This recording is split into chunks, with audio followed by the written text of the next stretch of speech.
오늘 본문 말씀이 누가복음 19장 1절부터 3절까지 말씀은 우리가 흔히 삭개오 이야기라고 하는 굉장히 우리에게 잘 알려져 있는 내용입니다. 그래서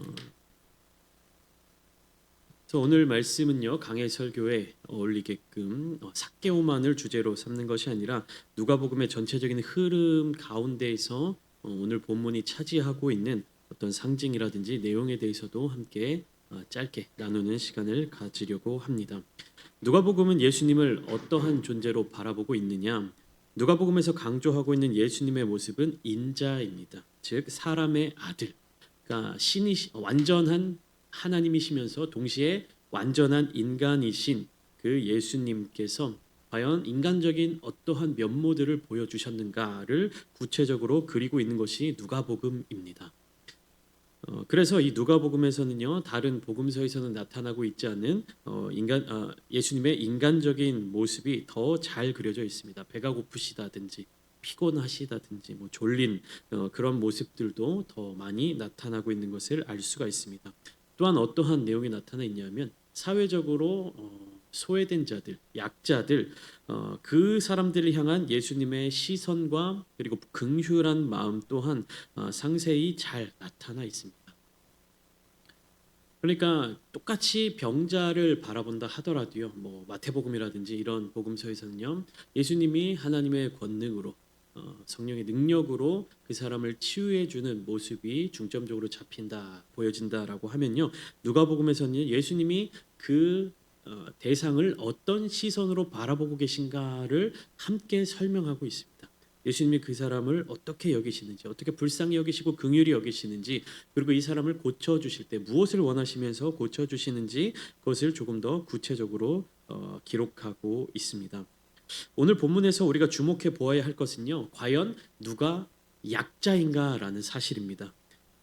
삭개오는요 세리장이었습니다. 세리장은 어떤 사람입니까? 세리들의 대장이죠. 간단하게 이야기하면 세리는 세금을 징수하는 사람입니다. 그러니까 세리장이라고 하면 그러한 일을 하는 세리들 중에서도 가장 높은 위치에 있는 사람이었죠. 예수님 시대 로마 제국 당시에 세금 제도는 어떤 모습이었냐 하면요, 로마 사람들이 세리의 역할을 하지 않았습니다. 로마가 제국으로서 넓은 땅을 다스리고 있고 수많은 나라들을 점령하고 그 나라들을 정복하고 다스리는 그 과정 가운데 어떤 점령지의 그 지역의 원주민들을 통하여서 이 세리 업무를 수행하도록 했던 것입니다. 그러니까 각 지역 출신으로 세리를 뽑아서 자체적으로 징수하여 할당량을 로마 제국에 보내고 나머지는 니들 알아서 해라. 약간 이런 식, 쉽게 얘기하면. 그러니까 로마 제국에서는요, 여기 부천시 원미구 상동 너희는 한 달에 100만 원씩 세금을 내라 이야기를 하는 거예요. 그리고 거기에 책임자를 누구 한 사람을 세워놓는 겁니다. 그러면 그 세리는 그러니까 세리장을 총괄해서 그 세리는 그 로마 제국에 100만 원을 내고요. 그리고 자기가 얼마를 걷어 들이는지는 세리들의 선택이었습니다. 그러니까 여리고성에 살고 있었잖아요, 삭개오가. 그리고 세리장이었죠. 그러니까 로마 제국이 이 여리고에 부여한 세금이 있었을 것입니다. 그러면 세리들은 그 세금을 다 상납하고 남은 돈으로 자기들의 생활비를 해야 했어요. 그러니까 정직하게 일하는 세리들조차도 어떻게 해야 되는 것입니까? 로마에서 부과한 세금보다 더 많이 거둘 수밖에 없는 것이에요. 그런데 그때 당시의 분위기가 어땠습니까? 사람들은요, 세리를 죄인과 동일하게 취급을 했습니다. 자기 동족들의 어떤 고혈을 빨아먹는 존재. 로마 제국의 노예로서, 그러니까 우리나라로 따지면 일제시대의 친일파와 같은 그런 존재가 바로 세리들이었다라는 사실입니다. 근데 문제는 무엇이냐면요, 로마 제국에서 여리고 지역에 세금을 얼마나 할당했는지 그 지역에 살고 있던 유대인들은 알 수가 없었다는 사실입니다. 그러니까 세리들만 납입해야 되는 세금에 대해서 정확한 정보를 알고 있었고 그것을 여리고에 살고 있는 유대인들에게 거두어다가 로마 제국에 바쳤던 것이죠. 그러니까 세리들은 무엇을 가지고 있었냐면요, 돈과 그다음에 정보를 가지고 있었습니다. 오늘날에도 마찬가지죠. 돈과 정보, 이것을 가지고 있는 사람은 오늘날에도 엄청난 힘을 가지고 있는 것과 다름이 없습니다. 얼마 전에 이제 미국 대선이 끝났죠. 미국 대선을 치를 때 양쪽 진영에 대해서 예상되는 스코어라든지 어떻게 선거 전략을 짜야 하는지 이런 등등의 여러 가지 전략들이 주고받아졌는데요. 결국에 누가 승리하게 되는 겁니까? 내가 이길 수 있는 정보와 그리고 그 정보력을 바탕으로 선거 운동을 할 수 있는 어떤 재력과 이런 것들이 더 뒷받침되어 있는 그런 후보자가 승리하는 모습을 우리가 볼 수가 있죠. 그러니까 돈과 재력과 정보 이것을 갖고 있는 사람들이 사회적으로 어떤 그런 위치를 차지하고 있는 것을 우리는 알 수 있습니다. 그렇기 때문에 우리는 삭개오가 그 누구보다 강한 권력을 지닌 강자라고 생각하기가 쉽습니다. 그러나 누가복음 본문의 전체적인 흐름을 따라서 읽어가다 보면 삭개오라는 이 사람은요 강자가 아니라 누구보다 약한 약자였다라는 사실을 알 수가 있습니다. 오늘 보면 2절 말씀을 보시면 삭개오라 이름하는 자가 있으니 세리장이요 또한 부자라 이렇게 기록되어 있습니다. 여기에서는 삭개오의 사회적 위치를 표현하는 두 가지 단어를 소개하고 있습니다. 무엇입니까? 첫 번째로 세리장이었다. 그리고 두 번째 부자였다. 세리에 대해서는 제가 좀 전에 설명드렸죠. 그리고 그는 부자였습니다. 그가 어떻게 재산을 축적했는지 우리는 정확하게 알 수 없지만 어쨌든 그는 사회적으로 사랑받을 수 없는 세리장이었음과 동시에 그는 부유한 사람이었던 것입니다. 이러한 사회적 위치, 삭개오의 사회적 위치를 통하여서 그는 미움받는 사람이었습니다. 그런데 그의 개인적인 위치는 어디에 있었는가를 이어지는 3절 말씀에서는 이렇게 소개하고 있습니다. 그가 예수께서 어떠한 사람인가 하여 보고자 하되 키가 작고 사람이 많아 할 수 없어. 삭개오의 개인적인 위치를 표현하는 문장은 3절에 이렇게 기록되어 있습니다. 그는 키가 작았습니다. 키가 작은 사람이었고 그것으로 말미암아 그는 수많은 사람들 가운데 자기가 보고 싶은 것을 볼 수 없는 위치에 있었던 것입니다. 그러니까 키가 작다라고 이야기할 때 그냥 적당히 그냥 비교적 상대적으로 작은 것이 아니라 정말로 누가 봐도 작은 그러한 존재는요. 그 사실만으로도 엄청난 약자로 취급받을 수밖에 없었습니다. 이야기의 흐름을 보면 누가복음이 쭉 진행되는 이야기의 흐름을 보면 지난 시간 마지막에 함께 나누었던 내용이 어떤 내용이었습니까? 누가복음 18장 35절부터 43절에는 맹인 한 사람의 이야기가 기록되어 있습니다. 예수님께서 여리고에 가까이 가셨을 때 한 맹인이 길에 앉아 구걸하는 그런 모습이 나타나 있었죠. 그런데 그가 구걸하다가 어떤 이야기를 듣게 됩니까? 나사렛 예수가 지나가신다 하는 이야기를 들었습니다. 그 이야기를 들었을 때 이 맹인은 큰 소리로 부르짖어 예수님을 불렀습니다. 그는 간절히 주님을 보기 원했고 주님을 만나기를 원했습니다. 맹인은 어떤 사람입니까? 장애를 가진 사람이죠. 그는 분명한 약자였습니다. 여러분 앞이 보이지 않는다는 것은요 큰 약점입니다. 앞이 보이지 않는다는 것은요 내가 무엇인가 남들과 동일하게 행동할 수 없다는 것을 이야기합니다. 남들은 평범하게 하는 일상적인 생활이나 일상적인 움직임도 제대로 하지 못했기 때문에 성경에서 이 맹인은요 어떤 모습으로 나타나고 있습니까? 한쪽에 앉아서 구걸하는 신세가 되었다. 구걸하는 신세로 그려져 있습니다. 그는 무엇인가 생산적인 일을 할 수 없었고요. 그는 돈을 벌 수 있는 능력도 없었던 것입니다. 그가 먹고 살기 위해서는요 구걸하는 것밖에 길이 없었던 것입니다. 그러나 그는 주님을 보기 위한 간절한 마음, 주님께서 고쳐주신다는 그 믿음을 가지고 구원을 얻게 되었습니다. 그러니까 예수님이 이 맹인을 향해서 뭐라고 말씀하시냐면 보라 네 믿음이 너를 구원하였느니라. 그리고 그렇게 구원받은 맹인은 하나님께 영광을 돌리며 예수님을 따랐고 또 많은 백성들이 이 사건을 통하여 하나님을 찬양하게 되었습니다. 이 이야기의 흐름은 여러분들을 기억하셔야 됩니다. 맹인이라고 하는 엄청난 연약한 자, 약자가 예수 그리스도께서 지나가신 다음을 듣고 부르짖어 주님을 만나기를 소원했습니다. 간절히 주님을 만나기를 원하는 이 마음을 주님께서 아시고 그를 부르셔서 그의 믿음을 통하여서 그가 구원을 얻도록 만들어 주셨다는 것입니다. 오늘 본문인 삭개오 이야기도 이것과 동일한 흐름으로 가고 있는 것을 우리는 알 수 있습니다. 삭개오 또한 예수님이 여리고로 지나가신다는 그 소문을 듣고 그분이 어떤 사람인가 보고자 하였습니다. 그러니까 예수님을 보고 싶어 한 겁니다. 예수님을 만나고 싶었다라는 이야기죠. 그러나 그는 그의 작은 키 때문에 예수님을 볼 수가 없었습니다. 그는 눈이 보이는 대신에 키가 매우 작은 사람이었습니다. 맹인은 눈이 보이지 않았기 때문에 예수님을 볼 수 없었고 삭개오는 키가 너무 작았기 때문에 예수님을 볼 수 없었습니다. 눈이 보이지 않았던 맹인이 예수님을 만나기 위해서 선택한 방법은 무엇입니까? 자기 주변 사람들이 자기를 어떻게 꾸짖든 어떻게 말리든 상관없이 엄청나게 큰 소리로 주님을 부르짖어 불렀습니다. 소리를 외쳤습니다. 삭개오는 어떻습니까? 주변 사람들이 다 무시할 만한 엄청나게 작은 키를 가지고 있었고 자기의 힘으로는 그 사람들을 헤집고 앞으로 나아가 예수님을 볼 수가 없었습니다. 그래서 삭개오가 선택한 것은 무엇입니까? 돌 무화과 나무 위로 기어 올라간 것입니다. 한번 상상해 보죠. 우리가 삭개오는요 키가 굉장히 작은 사람이었습니다. 키가 작다는 것은 결국 무엇을 이야기하냐면 그 팔다리도 굉장히 상대적으로 짧았다라는 것이에요. 그 키가 작고 팔다리가 짧은 삭개오가 돌 무화과 나무 위로 기어 올라가는 그 모습이 얼마나 우스꽝스러웠겠습니까?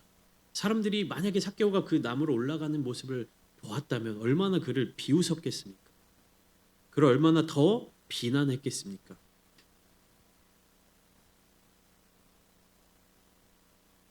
그런데 그는 그곳을 기어 올라갔습니다. 맹인이 소리 질러 부르짖을 때 예수님께서 그 맹인을 데려오라 명령하셨던 것처럼 삭개오가 돌 무화과 나무 위를 기어 올라갔을 때 예수님은 삭개오를 향하여 속히 내려오라 말씀하십니다. 4절 말씀을 보시면 삭개오는 이렇게 이야기해요. 앞으로 달려가서 보기 위하여 돌 무화과 나무에 올라갔다. 그러니까 삭개오에 대해서 이렇게 이야기합니다. 삭개오는 부와 권력을 가지고 있었음에도 불구하고 무리들을 해치고 나아갈 수가 없었습니다. 아무리 돈이 많다 하더라도 아무리 자기가 세리장이라 하더라도 그 사람들을 해치고 갈 수 있는 능력이 삭개오에게는 없었던 것입니다. 아무도 삭개오에게 자리를 양보하려고 하지 않았고요. 삭개오를 도와서 그가 앞으로 갈 수 있도록 인도해 주지 않았습니다. 그는 분명히 사회적으로 소외된 사람이었고 다른 사람들의 눈에 보기에 작다라는 것은요. 단순히 키가 작은 것에 국한된 것은 아니었습니다. 제가 한번 설명드린 적이 있는데요. 키가 작다라는 것은요. 뭐 힘이 약하다, 나이가 어리다, 성숙한 정도가 좀 미숙하다, 수준이 좀 낮다 뭐 이런 뜻으로도 있는데 삭개오를 표현하는 이 미크로스, 이게 작다라는 말을 표현하는 미크로스라는 원어는 뭐 작다라는 뜻 그리고 어리다, 적다 그리고 부족하다라는 그러한 뜻도 가지고 있습니다. 그러니까 삭개오는 외형적으로 키가 작았을 뿐만 아니라 그것으로 인해서 무시를 당하는 사람이었던 것입니다. 그것을 보여주는 장면이 본문 7절의 말씀입니다. 우리 7절 한번 한 목소리로 같이 읽어주시면 좋겠습니다. 7절입니다. 시작.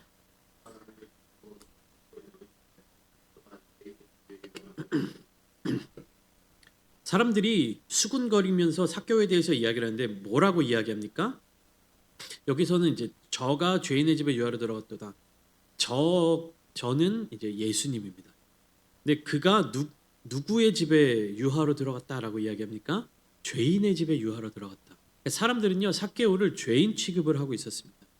철저하게 판단하고 정죄하고 있는 것입니다. 삭개오를 죄인이다라고 이야기하는 사람들의 특징은 뭡니까? 자기 자신은 죄인이 아니다라고 생각하는 거예요. 나는 의로운 사람이고 나는 죄가 뭔지를 알아. 그러니까 저 삭개오는 죄인이야라고 이야기를 하고 있는 것입니다. 나는 의롭고 나는 괜찮은 사람이고 내가 그 의로움과 죄를 판단할 수 있는 사람이야. 근데 나는 죄가 뭔지 알고 그 죄를 내가 짓지 않는다라고 자신 있는 사람이기 때문에 어떻습니까? 삭개오를 죄인이라고 이야기를 하는 것이죠. 혹은 그래도 나는 저 정도 나쁜 놈은 아니지. 나도 좀 잘못했지만 나도 죄인이지만 나 정도는 그냥 모든 사람들이 실수하는 그 정도고 저 삭개오 저게 진짜 나쁜 놈이지. 이러한 어떤 여러 가지 의미가 담겨져 있을 것입니다. 그러니까 사람들은요 삭개오에 대해서 죄인이라고 단정짓고 있습니다. 우리가 함께 나누었었던 누가복음 7장 예수님의 발에 향유를 부은 여인에 대해서 뭐라고 얘기합니까? 그 시몬이라 하는 바리새인이 이 사람이 진정 선지자였다면 이 여자가 어떤 여인이었다는 것을 알았을 텐데 이런 이야기를 하는 것을 우리가 기억할 수가 있습니다. 그러니까 사람들은요 다른 사람들을 보면서요 그러한 판단과 지적을 굉장히 자연스럽게 하게 됩니다.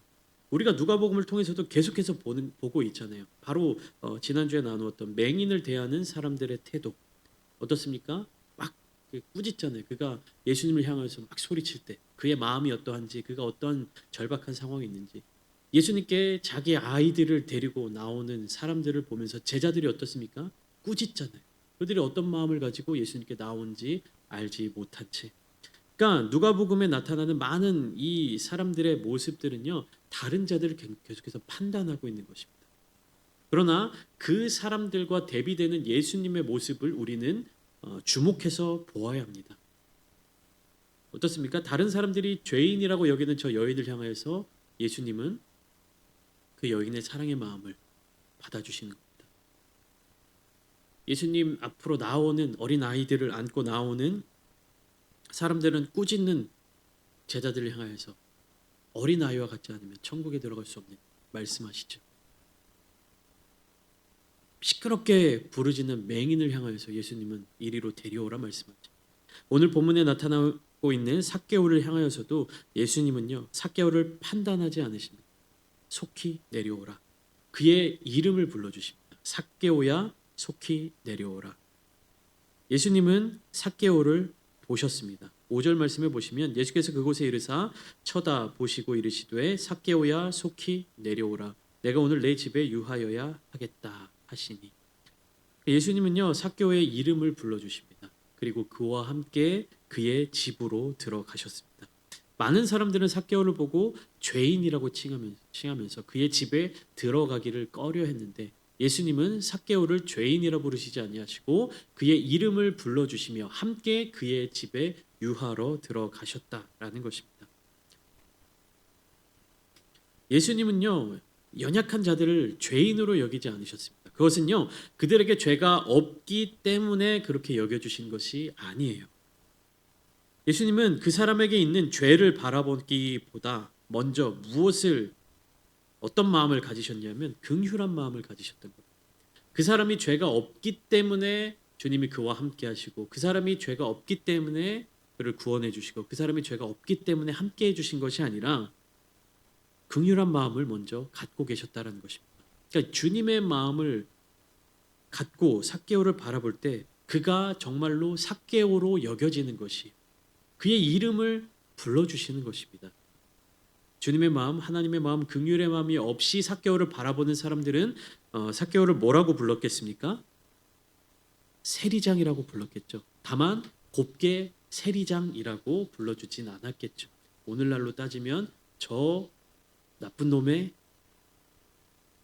여러 가지 수식어가 붙어서 고혈을 빨아먹는 저 빈대 같은 세리장 이런 식으로 그의 이름을 불러주지 않는 것입니다. 그러나 주님은 삭개오를 온전한 눈으로 바라보셨습니다. 삭개오가 돌무화과 나무에 올라간 것은요 그가 예수님을 보고 싶어 했기 때문입니다. 만나고 싶었기 때문입니다. 그런데 그런 예수님께서 삭개오를 바라보셨습니다. 또한 예수님도 삭개오를 만나고 싶어 하셨습니다. 그래서 그와 함께 머물고자 한 거예요. 삭개오도 주님을 보고 싶어 했고 주님과 만나고 싶어 했는데 그런 주님이 나와 함께 하시겠다라고 말씀하실 때 삭개오의 마음이 어땠겠습니까? 그러니까 본다는 것은 바라본다는 것은요 시각적인 부분만을 이야기하는 것이 아닙니다. 예수님도 그 제자들을 보실 때 삭개오를 보실 때 세리와 죄인들을 보실 때 시각적인 부분으로만 보지 않으셨습니다. 시각적인 눈으로만 보고 판단하지 않으셨습니다. 이것은요 주님의 시선입니다.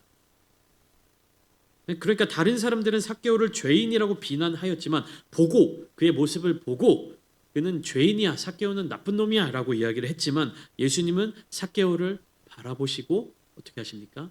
함께 해 주셨습니다. 이때 삭개오 또한 예수님께 집중하며 주님을 향한 신앙 고백을 하게 됩니다.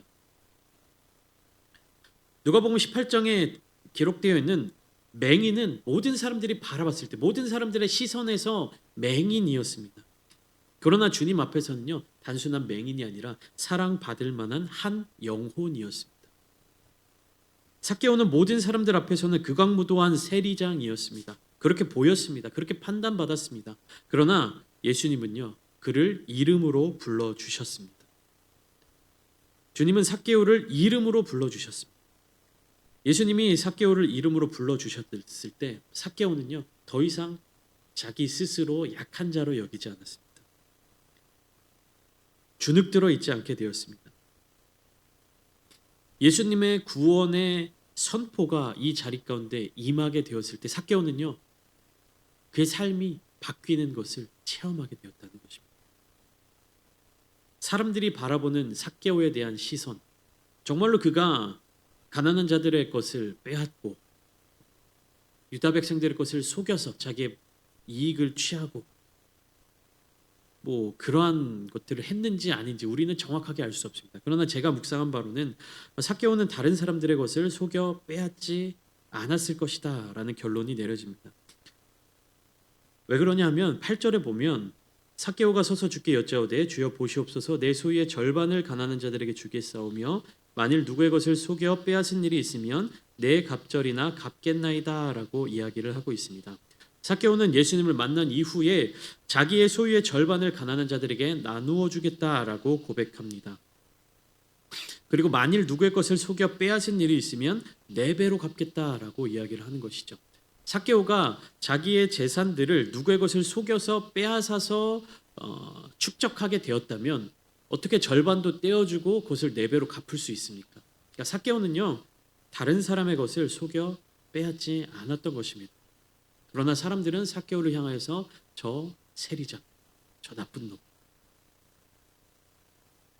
그러니까 삭개오는 제 묵상이에요. 삭개오는 다른 일을 할 수가 없었을 거예요. 키가 작은 자, 팔다리도 짧은 자, 어디 가서 농사일 도구도 제대로 들지 못할 거고 어디서 무슨 일을 제대로 할 수 없는 신체 능력을 갖고 있었을 것입니다. 그런 그가 자기가 먹고 살기 위해 혹은 자기가 일할 수 있는 자리가 뭐가 있겠습니까? 뭐가 있었겠습니까? 그러나 많은 사람들은 삭개오를 향하여서 죄인으로 여겼습니다. 삭개오를 향한 시선을 그렇게 가지고 있었다라는 것입니다. 이러한 삭개오를 향하여서 예수님은요, 구원을 선포하십니다. 누가복음 18장 42절, 지난 시간에 함께 나눴던 맹인을 향하여서 예수님은요, 보라 네 믿음이 너를 구원하였느니라 라고 말씀하셨습니다. 그러니까 구원은 부정적인 의미로 원수나 고통으로부터의 해방을 뜻하기도 하지만 긍정적인 의미로는 본래의 온전한 상태로의 회복을 뜻합니다. 그러니까 삭개오는 주님과의 올바른 관계로 회복되었습니다. 잃어버린 자와 같았던 삭개오를요, 주님께서는 친히 찾아가 회복하셨습니다. 삭개오의 이름을 불러주셨습니다. 오늘 이 기도의 시간 가운데 우리가 주님의 이름을 부르며 나아갈 때 주님께서도 저와 여러분의 이름을 불러주실 것입니다. 우리에게 주님의 이름을 부를 수 있는 권한을 주셨어요. 마음껏 주님의 이름을 부르시길 바랍니다. 주님께서도 우리를 바라보시고 우리의 이름을 불러주십니다. 오늘 밤 이 시간 가운데 내가 다른 사람들에게 어떠한 형편에 처해 있든지 간에 다른 사람들이 나를 어떻게 바라보든지 간에 내가 나 자신에 대해서 어떠한 마음을 갖고 있든지 간에 주님께서는 우리를 사랑의 눈으로 바라보신다는 것입니다. 시간 함께 기도하실 때 하나님, 주님의 사랑의 마음을 나에게도 품게 하여 주시고 우리가 주님의 사랑을 받은 자로서 이 세상의 자리 가운데 그 주님의 사랑을 함께 나누는 자들이 되게 하여 주시옵소서. 비난하는 자가 되는 것이 아니라 사랑하는 자가 되게 하여 주시고 함께 예수 그리스도의 시선을 가지고 하나님의 나라를 이루어가는 우리 교회가 되게 하여 주시옵소서. 함께 기도하실 때 저 여러분들의 삶의 자리 가운데 크신 은혜가 가득하시기를 예수님의 이름으로 축원합니다.